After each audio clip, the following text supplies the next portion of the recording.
जी, आपका भी स्वागत है। आचार्य राकेश जी, शुरुआत आप ही से। माघ मेले में जो कुछ हो रहा है, क्या ये होना चाहिए था? क्या ये दुर्भाग्यपूर्ण नहीं है? जी, सादर वंदन इस मंच को और आप सभी को भी मेरा वंदन है। पहली चीज, मैं इस वक्तव्य का जो आरंभ है, मैं आपके साथ एक अलग तरीके से मैं शुरुआत करना चाहता हूं। जी। अब तक आपने बहुत सारे लोगों को, धर्मशास्त्रियों को, संतों को और वक्तव्य देने वाले प्रवक्ताओं को सुना होगा कि संत से बड़ा कोई राजा नहीं, और राम को संत की उपाधि दी जाती, भगवान श्री राम को। पहली बात यह सुन लीजिए कि भगवान श्री राम ने ना कभी अपने आप को संत कहा, ना भगवान श्री राम कभी संत थे।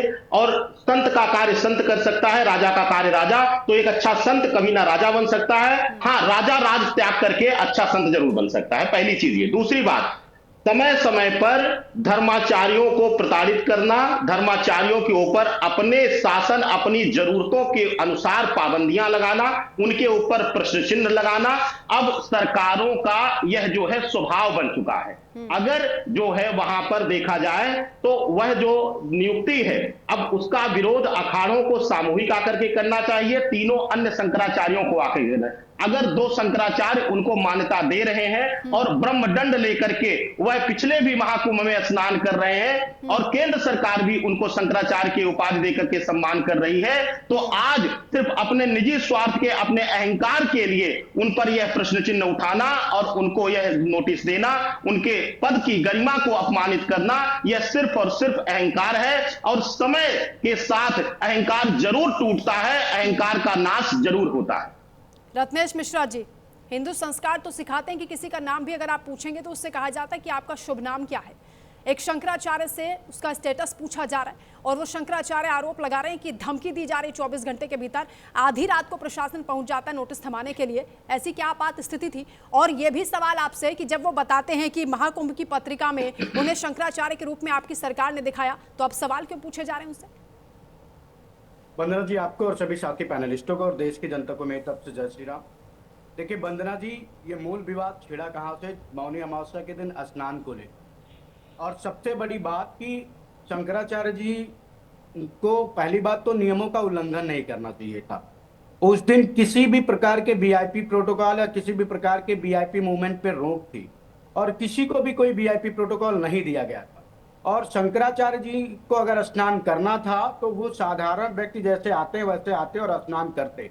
किसी पर जब कोई नई परंपरा, कभी माघ मेले में शाही स्नान की परंपरा नहीं रही है वंदना जी। मैंने तो अपने 30 साल के आयु काल में कभी नहीं देखा कि माघ मेले में कोई शाही स्नान की रही हो या शाही स्नान से किसी रत्नेश जी, नियम बताने का, कायदे बताने का एक तरीका होता है। वो कह रहे हैं कि हमारे साथ दुर्व्यवहार हुआ, हमारे शिष्यों के साथ मारपीट हुई, धक्का मुक्की हुई, मुझे अकेला वहां घाट पर छोड़ दिया गया। आप सुन लीजिए। हाँ, अब उसका भी जवाब सुन लीजिए। जिस मार्ग पर पालकी रोकी गई थी वो वापसी मार्ग था। क्या चाहते हैं शंकराचार्य? क्या चाहते थे कि वापसी मार्ग पर भीड़ हो और भगदड़ मच जाए और लोगों की जान जाए। किसी को भी बियॉन्ड द लॉ काम करने नहीं दिया जाएगा। कभी शंकराचार्य ऐसा चाहेंगे? कैसी बात है? मैडम मेरी बात तो कंप्लीट हो जाए। मैडम मेरी बात तो कंप्लीट हो जाए, मैं अपने तर्क तो रखूं। तीसरी बात, अभी समाजवादी पार्टी के साथी, कांग्रेस के साथी सब कहेंगे कि देश में संविधान का शासन है, और ये आप भी मानेंगे। और संविधान सबको समान मानता है। और माघ मेले में स्नान करते वक्त प्रभु के स्थान पर किसी के न कोई वीआईपी होता है, न कोई वीआईपी प्रोटोकॉल होता है। 50 मीटर की दूरी थी संगम नोच की। अगर वो सहयोग करने की स्थिति में होते, अगर सहयोग करते क्या कहते हैं शंकराचार्य जी, मैं नहीं कह रहा हूं कि उनका अपमान किया गया या क्या किया गया, लेकिन अगर जनहित के कार्य के लिए संत सहयोग नहीं करेगा तो फिर तो वो संत की परिभाषा से ही बाहर चला जाता है। अच्छा, इसलिए सवाल पूछ रहे हैं कि शंकराचार्य हैं या नहीं, आप प्रमाण दीजिए। ठीक है, ठीक है। प्रशासन ने इसीलिए कहा, प्रशासन ने इसीलिए कहा कि महाराज की भीड़ ज्यादा है, आप इतनी संख्या में, इतनी शालीनता से अगर ये बात कही गई होती तो ये विवाद यहाँ तक पहुंचता ही नहीं। ये आरोप लगा रहे। ठीक है रत्नेश जी, आपने अपनी बात कह दी। आपका सवाल ठीक है, आप जो सवाल उठा रहे हैं उसका जवाब पर हमारे साथ देना चाह रहे हैं आचार्य जी। ठीक है, आप उनको सुनिए। शंकराचार्य लोगों के ऊपर से चढ़कर जाना चाहते थे?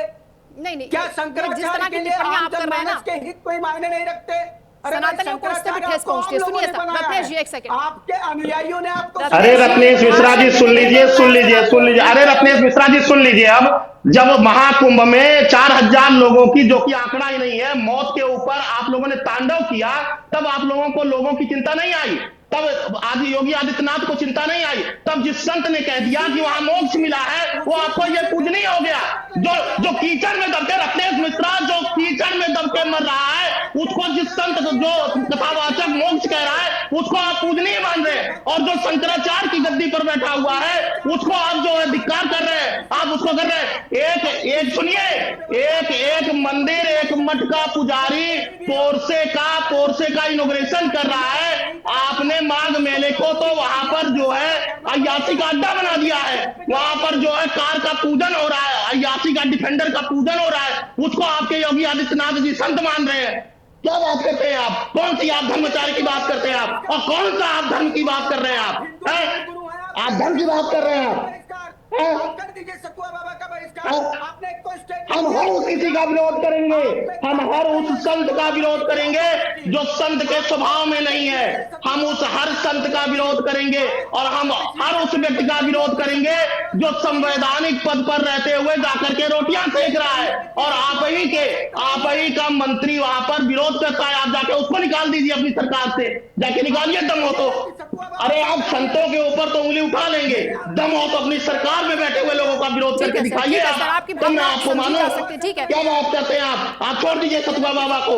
आप अपने उस मंत्री को सुनिए जिसने कहा कि रोटियां मत सेकिए संवैधानिक पद पर रहते हुए। ठीक है, राजनीतिक रोटियां भी सेकी जा रही हैं। डॉक्टर पूजा मिश्रा, 2015 में सपा सरकार में इन्हीं अवैध मुक्तेश्वरानंद और उनके शिष्यों पर लाठियां भाजी गई थी वाराणसी में, और आज आप लोग उनके समर्थन में खड़े हो गए हैं, ये दिखाने के लिए कि देखिए हमें बहुत चिंता है आपकी।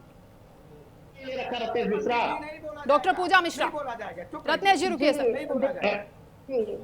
अभी जो है आपको नमस्कार और साथी प्रवक्ताओं को मेरा नमस्कार। आपने कहा 2015 में जो है समाजवादी पार्टी की सरकार थी, उसको लाठीचार्ज किया होता, तब जो है शंकराचार्य जी नहीं थे, ज्योतिष पीठ थे। शंकराचार्य नहीं, शंकराचार्य नहीं थे तो लाठियां भाजने की आपको परमिशन मिल गई थी? नहीं, जब आप जो है लॉ एंड ऑर्डर की इशू रहेगी तो मुझे लगता है कि लॉ एंड ऑर्डर पे बात की जाएगी, और अगर धर्म का इशू रहेगा तो धर्म पर बात की जाएगी। पूजा मिश्रा जी, आपको शायद नहीं मालूम है, अखिलेश यादव ने खुद शर्मिंदगी जताई थी उस दौरान प्रशासन के रवैये पर। उसके बाद उन्होंने माफी भी मांगी थी शंकराचार्य से, और आप यहाँ पर उसको जस्टिफाई कर रही हैं कि प्रशासन ने लॉ एंड ऑर्डर के चलते ऐसा किया था। मैं जस्टिफाई नहीं कर रही हूँ। हाँ। और मैंने किसी के बीच में नहीं बोला हुआ है, तो मैं आग्रह करूंगी कोई मेरे बीच में ना बोले। और अगर जो खासकर प्रयागराज में ना हो तो और बिल्कुल ना बोले, माघ मेले में ना हो तो और बिल्कुल ना बोले, क्योंकि झूठे तथ्य पेश करेंगे। मैं आपको बताऊं, मैं अभी वर्तमान में प्रयागराज से डिबेट कर रही हूँ, मैं मेले से होकर के ही आ रही हूँ आपके जो है डिबेट में आने से पहले। तो ये जो भी भाजपा के प्रवक्ता कह रहे थे कि वो वापसी मार्ग पे थे, वो वापसी मार्ग पे नहीं थे, वो स्नान करने जाने वाले मार्ग पे ही थे। और ये जो कह रहे हैं कि जो है उनसे कहा गया, अनुरोध किया गया कि आप उतर जाइए, 50 मीटर ही दूर था संगम नोच। हाँ बिल्कुल, चलिए मैं इस बात को मानती हूँ, 50 मीटर ही दूर था संगम नोच। और जब जो है शंकराचार्य जी अपने शिविर से निकले, जिनके शिविर में प्रशासन की चौकसी लगी है, आज भी लगी हुई है, इससे पहले भी लगी हुई थी, और प्रशासन को पता नहीं चला कि कूच कर गए हुए शंकराचार्य जी। और शंकराचार्य जी ऐसा नहीं कि माघ मेले में मौनी अमावस्या का स्नान करने के लिए पहली बार आए हैं। हाँ। वो लगातार, चाहे माघ मेला हो चाहे महाकुंभ हो, वो हर साल मौनी अमावस्या में आकर के स्नान करते हैं संगम में। तो ये कोई नई बात नहीं कर रहे थे वो। और दूसरी बात में, अगर वो शंकराचार्य हो नहीं हो, जो इस पे आपको पता होगा कि सुप्रीम कोर्ट के कई सारे वर्डिक्ट आ चुके हुए हैं जिसमें ये बिल्कुल साफ हो रखा हुआ है कि कोई भी प्रशासनिक सरकार जो मठ की समस्याएं हैं, जो इस तरीके की जो क्रिमिनल ऑफेंस नहीं हो रही हैं, उसमें इंटरवीन नहीं कर सकता है। और जहां तक बात रही जो पट्टाभिषेक होने की शंकराचार्य जी की जो पट्टाभिषेक होने 2022 को हो गई थी, उस पीठ के, अगर ज्योतिष पीठ के अगर कोई शंकराचार्य है अभी, तो वर्तमान में तो अभी मुक्तेश्वरानंद जी है,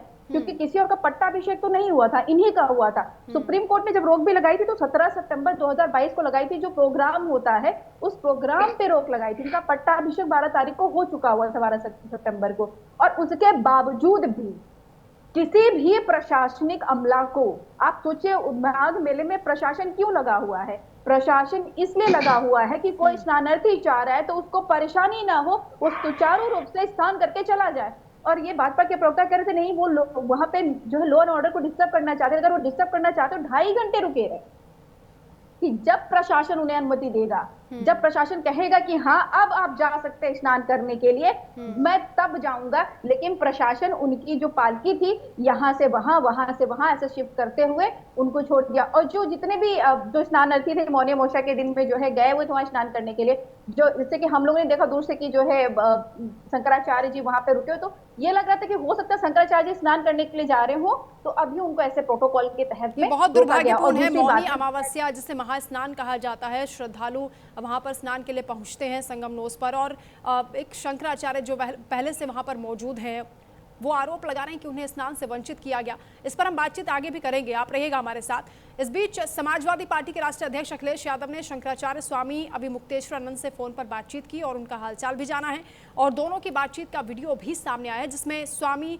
अभिमुक्तेश्वरानंद कहते हुए नजर आ रहे हैं कि हम तो अपनी लड़ाई को चक्रव्यूह में अभिमन्यु की तरह ही लड़ रहे हैं। उन्होंने ये भी कहा कि जन्म से ही हिंदू बच्चा अगर गंगा में स्नान करना चाहता है तो वो जन्म सिद्ध उसका अधिकार हो जाता है, लेकिन उन्होंने हमें संगम स्नान से वंचित कर दिया। इन लोगों ने इतना बड़ा संवैधानिक प्रश्न खड़ा किया है। इस बातचीत का वो अंश आपको दिखाएंगे।